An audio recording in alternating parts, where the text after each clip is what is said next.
Hello everyone, this is Dave. Thank you for tuning in. As always, we're at T-minus 32 days until baby time right now, and I'm starting to freak out a little bit.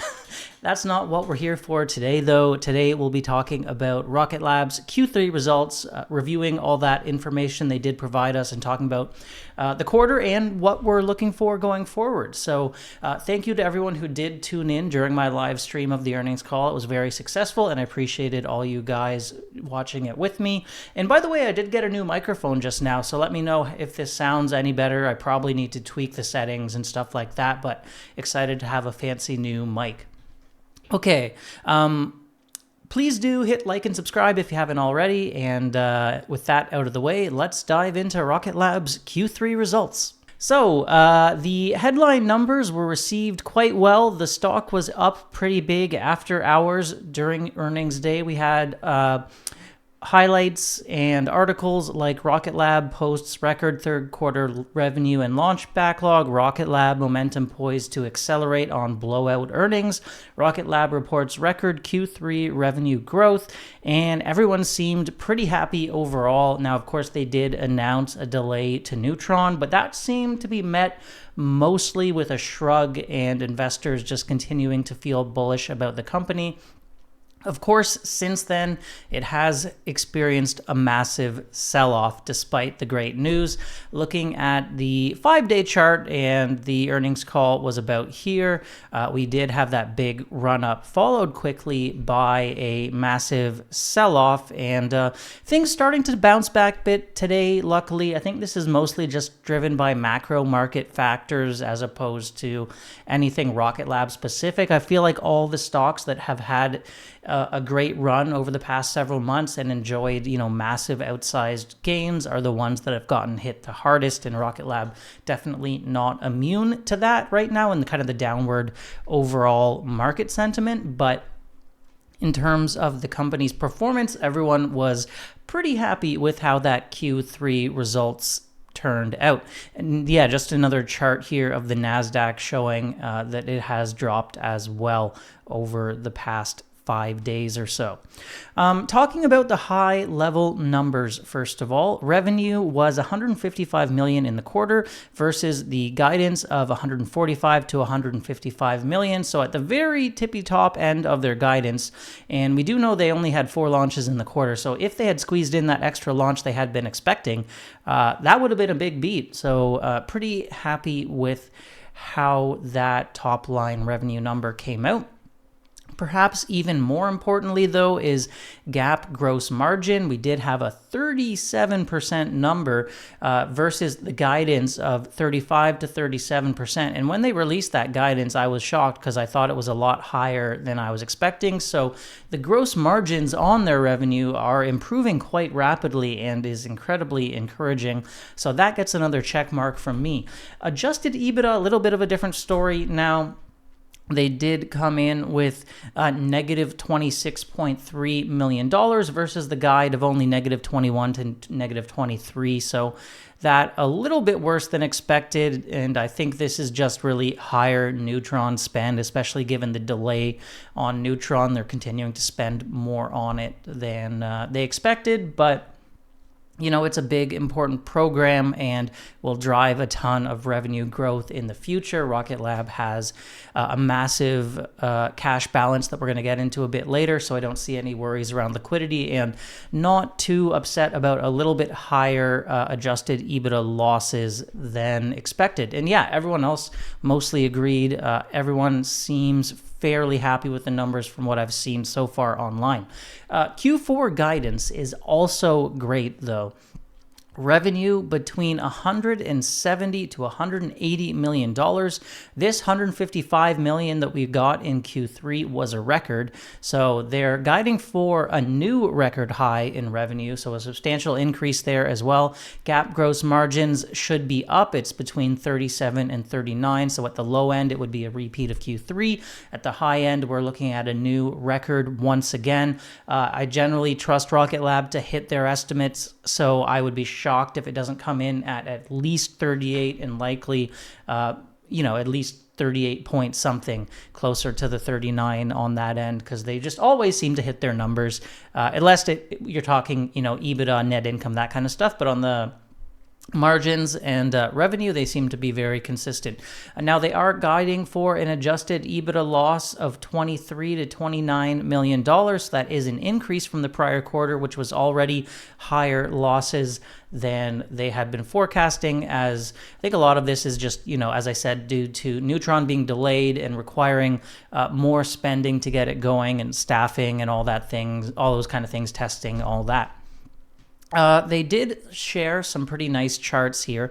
I actually have previously made charts looking quite similar to this, so I wonder if they got some inspiration from one of my videos. That'd be really cool. But anyway, we can see the revenue growth rate has been incredible since 2020, going from $35 million to what they're now guiding for. If you take the midpoint of the 170 to 180 million, that would mean they are going to land on $600 million in revenue in 2025, which is fantastic. So if you kind of do a compound annual growth rate on that, you're getting something like 76%, I think, over the kind of 5-year window. So incredible growth rate. Now, yes, some of this is driven by purchasing companies and basically buying revenue, but that doesn't detract from what they've accomplished in my mind. They're doing it in a very disciplined, very smart way. And we see a lot of other companies buying other companies and making acquisitions, maybe like Redwire Space with Edge and a few others. And certainly their revenue growth chart doesn't look as amazing as this. So Rocket Lab just doing it very well, and obviously the core business of Electron really going well. Gross margin growth perhaps just as important, going up and to the right. We're looking at something like GAAP gross margins of 34% for 2025. So yeah, that is outstanding once again, because 2020 they were heavily negative, and we've seen consistent growth with them as the company has scaled. So quite pleased with those numbers as well. Now that we have these updates as well as the guidance for Q4 giving us a very good idea of what the ending numbers for 2025 will be, because as I said previously, Rocket Lab almost never misses their guidance, we can kind of revisit some of my old projections and see that they have to be revised upwards, which I think is great. When I made my projections in my valuation model, I wanted to make it on the more conservative end and give room for Rocket Lab to beat my expectations and be pleasantly surprised. I didn't want to price it out for perfection and be disappointed. I wanted to leave room for beats there, which is what we've gotten. So this is great. We can revise our numbers upwards. If you look at the income number, for example, I had $565 million in income in 2025. I think I put this together at probably the start of the year. That clearly needs to be revised now to $600 million. So, because that's like at the midpoint what they're going to get. Wouldn't surprise me if it's more like 602. Which is good, obviously, and has implications going forward that as they continue to grow off of that higher number, it only looks better.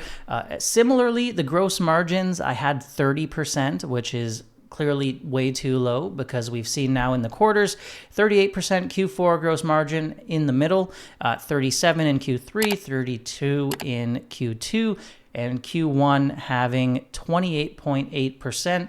The average out of those four would be about 34%, probably a little bit higher, because you would weight there's more revenue in those higher margin quarters towards the back half of the year, meaning it would be rated a little more. But if you just add up those figures and divide them by 4, you get 34%. But as I said, I think we're probably looking at more like 34.5 to 35%, I would imagine, for the year. So this number obviously needs to be revised upward as well. So yeah, 34% here. I guess it's really hard to see there. And things are looking good. I love when I can shift the numbers in this spreadsheet upwards as opposed to downwards. because it means generally the valuation is going to go upwards as well, and the company is executing better than even I expected. So pretty pleased with those numbers, at least the top end. We'll look at the expenses side of things later on when I update my spreadsheet. Obviously, if they've already hit 35%, 34% for 2025, that has implications for the growth going forward, and I probably need to adjust these margin numbers up in 26, 27, and 28, which means more money flowing to the bottom line, which is, of course, a positive. But I do want to be cautious about that, because I think as Neutron switches from R&D into, operations, that's going to be at first a margin hit. Like if you remember to Electron, when it was getting started, it's all about cadence and scale. So Neutron will obviously start slowly. We know 1, 3, 5 is the launch cadence. Those first few years will probably be operating at very low to negative gross margins as they're working to scale out the rocket. So of course that could have a short-term drag on the short-term margins, and I want to be a little bit careful about my projections there, but in the long term, I think obviously it will be great and very accretive to the bottom line. But yeah, just something to think about when we will soon go back to our spreadsheet and update some of those numbers and think about valuation. Electron doing great, on track for new launch record. I was starting to get a little bit worried that they wouldn't hit 20 launches, because we're now, about halfway through November and we're sitting on 16 launches. So 4 launches in a month and a half sounds like a bit of a tall order, but they say they're still on target for that. So I'll take them at their word and be happy about that one. We also had one Rocket Lab official casually mentioning on Twitter that they were on track for at least a few more launches before the end of the year, and that made me think, ooh, a few more, that sounds like less than 4. But I guess that was simply an overreaction to just the wording on that tweet. 4 launches in Q3. Obviously 5 would have been nice. That's what we're hoping for, but can't complain too much about that. If we do still hit the 20 launch mark by the end of the year, it would be great. And not only that, it was a record-breaking quarter when it comes to signing Electron contracts. So Electron kind of firing on all cylinders here.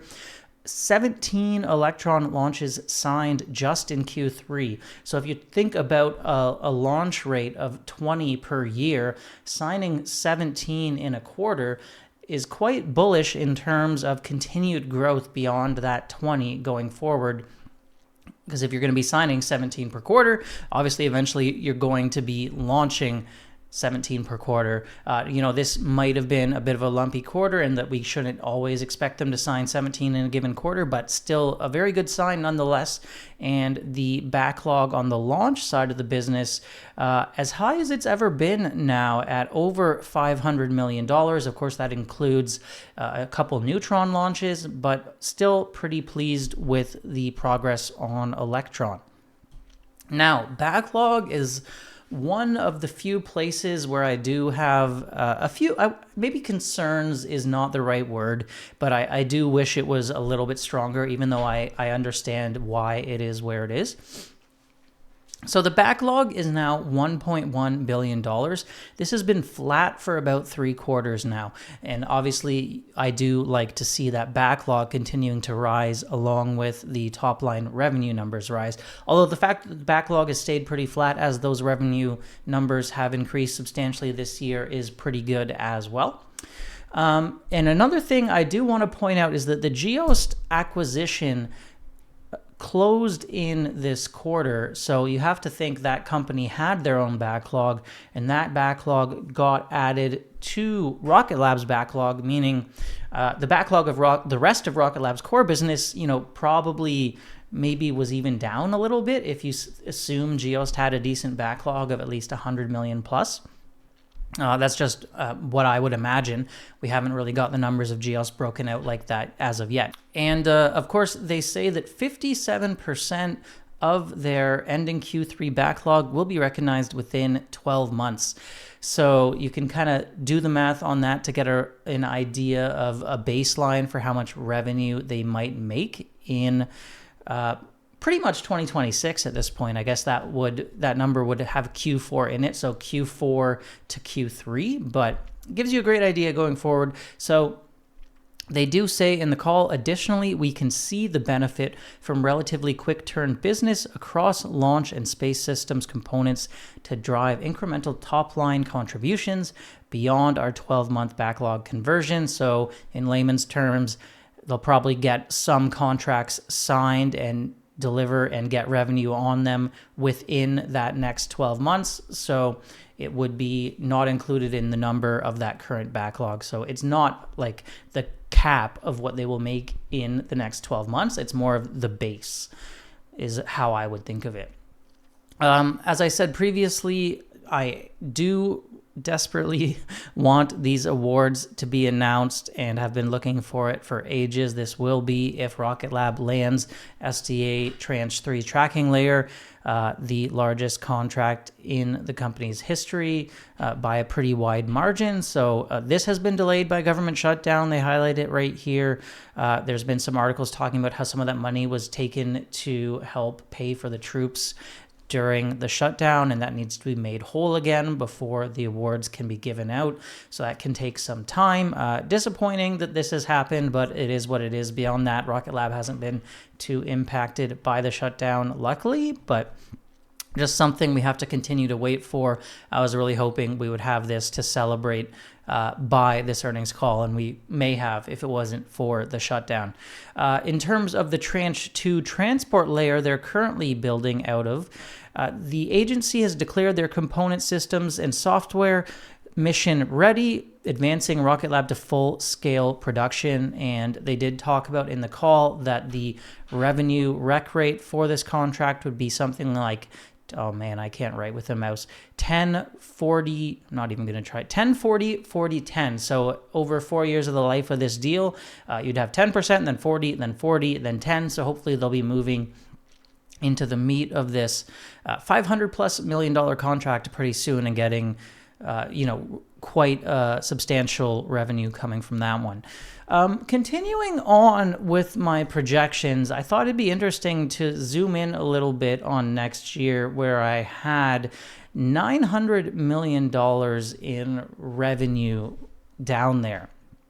And I always knew this part was a little bit of a stretch, right?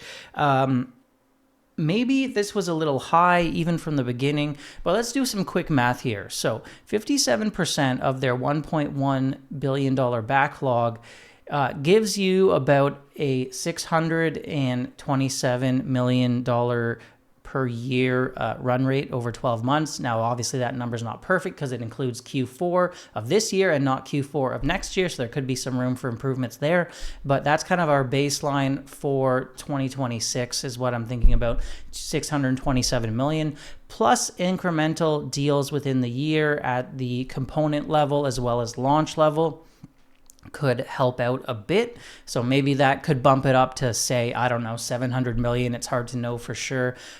Where do we get to 900 million? Well, the big thing would be any acquisitions closed within the year would be bringing with them, additional revenue. That the earlier in the year they are closed, Rocket Lab would start realizing that revenue immediately, and obviously more of it would flow to the bottom line during the course of the year.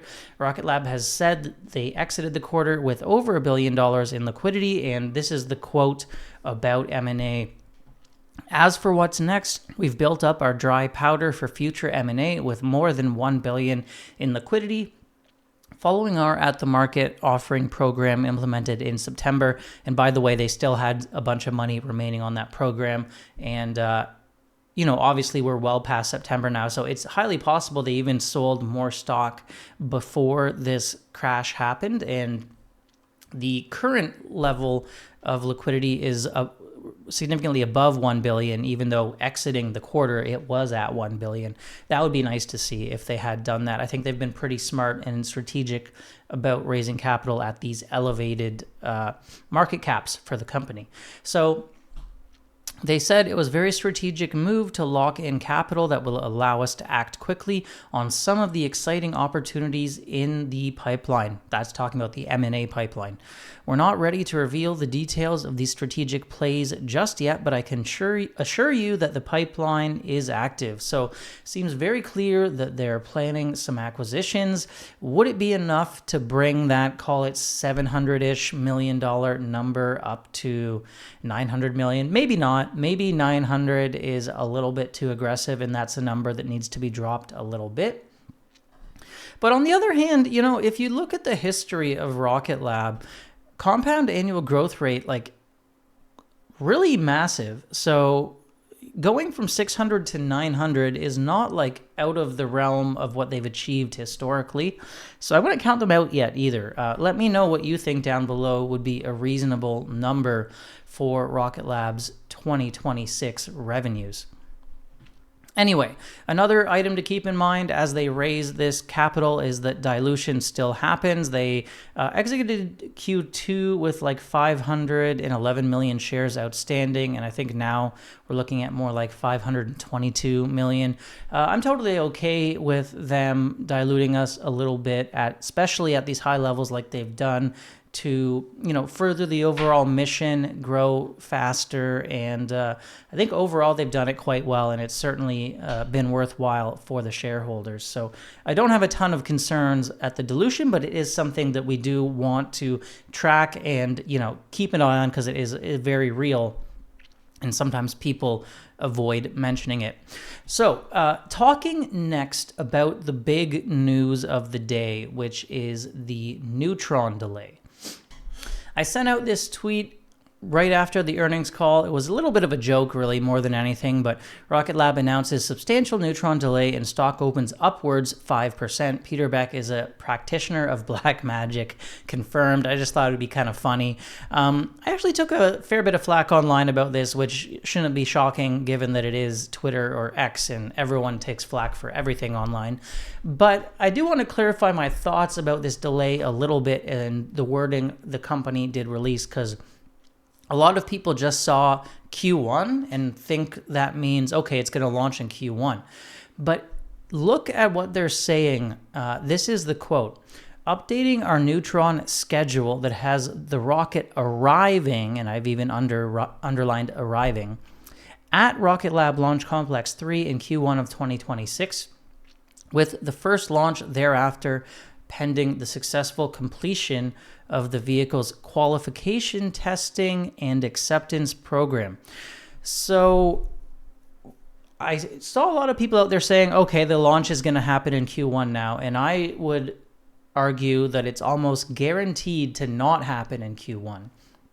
Before this call, I was still holding out hope that the launch would happen in Q1 of 2026. I pretty much given up on 2025 at this point, given we haven't seen certain progress signs like the engines being qualified, first stage being qualified. We haven't seen the hardware really arriving at Wallops, even though the launch site is complete. So I'd kind of given up on a launch this year, but I was still hoping for Q1.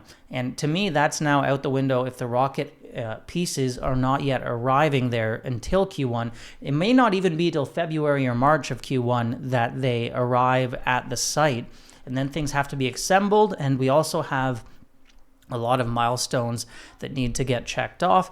Not super worried about the regulatory approvals, but they have the vehicle integration. Obviously, engine qualification is very important, although they did say they're quite pleased and the engine design is pretty stable at this point. They do need to integrate the whole thing, get stage 2 into stage 1. They need to do the stage 2 static fire. Stage 1 static fire, if there's any readings that they're unhappy with, they're going to take additional time to understand those and troubleshoot them and figure out what's going on. And just the sense I got from Peter in some of his quotes is that he wants to be extremely careful with this first launch, would much rather it go well but be a bit delayed than rush it out and have an issue happen. So my current thinking now is Q3 of 2026. So when you're talking about a previously communicated deadline or goal, I should say, of launching in 2025 to Q3 of 2026, to me, I think that's a pretty substantial delay. If you don't think that's substantial, or if you think they will still launch into Q1, that's fine. We can have differing opinions on it. Wouldn't even shock me if it launches in Q4, if I'm being honest now. Q4 of 2026, I don't think is outside the realm of possibility. So yeah, I was a little bit disappointed about this, but I seem to be in the minority on the Neutron delay front, being disappointed, that is. Still think it's going to be a great rocket, great program. And the other thing is, keep in mind, as we've said all the way through, it's a rocket program, and rocket programs always get delayed. And I think, we've seen that already like 3 times. Why should Q1 arrival at the launch complex not get delayed further into, a Q4 launch? I don't see any reason why it couldn't happen. He was actually asked this in the earnings call, so let's take a quick listen to how Peter answered the question of how soon after Neutron arrives at the launch complex could Neutron launch. Was wondering if you could elaborate on how soon after Neutron arrives at the complex realistically it can launch. Is there a minimum interval of time? And then what sort of explains that, whatever that range might be? Hey guys, it's a little bit difficult to answer because it really depends on what you find. If we put the vehicle on the pad and we go through all of its fueling and detanking and all the operational tests and static hot fires and all of that sort of stuff, and it all flies through, then it's a fairly straightforward path. But if we go there and we find some stuff that we don't like, then we're going to fix it. And I think as I tried to explain during the call, there's the way that we develop these kinds of things is I'm suspicious if everything just flies through, because that in some cases causes more time to be spent than less, because generally you expect to see something, because the whole vehicle is built on a safety factor of 1.1 or 1.2, so you expect to see some things, and depending on the magnitude of those things, we won't just blindly walk past them. We'll go out and not only fix them, but really, really deeply understand how they occurred, and then also go one step further and feed that back into all of our engineering models to make sure that next time around, if we're doing a similar thing, that the ability to predict and the fineness of that becomes better and better and better. So look. We know a lot more when we have a vehicle on the pad. We know even more when we hot fire it. After hot fire, if that's a successful campaign and we're happy with what we see, then the turnaround to launch after that point is pretty quick. So yeah, that was Peter's comments on how long it might take Neutron to launch after arriving in Wallops. But what do you think? Am I too bearish on thinking Neutron might launch in Q3 or even Q4 of next year? I hope so. I hope everything flies through and it launches in Q2, but I just want to be realistic given the amount of delays we've already seen and the fact that it's a rocket program. Rocket programs are basically universally delayed, even if it's SpaceX going and developing it. Overall, I think the numbers were quite good. I was pleasantly surprised on the top line. I was even more pleasantly surprised by the guidance that is going on for Q4 and how high that was. Some of it, of course, being driven by the Geost acquisition closing, but still great stuff, great growth for the business. One item I would love to see is the backlog grow. I hope we do get that sometime soon. But overall, good earnings. I'd love to see the backlog grow. Everything else is great. I think Electron is humming along. Wouldn't mind seeing some new big space systems contracts. And I would love to see that backlog grow and that SDA finally get rewarded. And hopefully Rocket Lab wins one of those SDA Tranche 3 contracts. That would be very exciting, of course.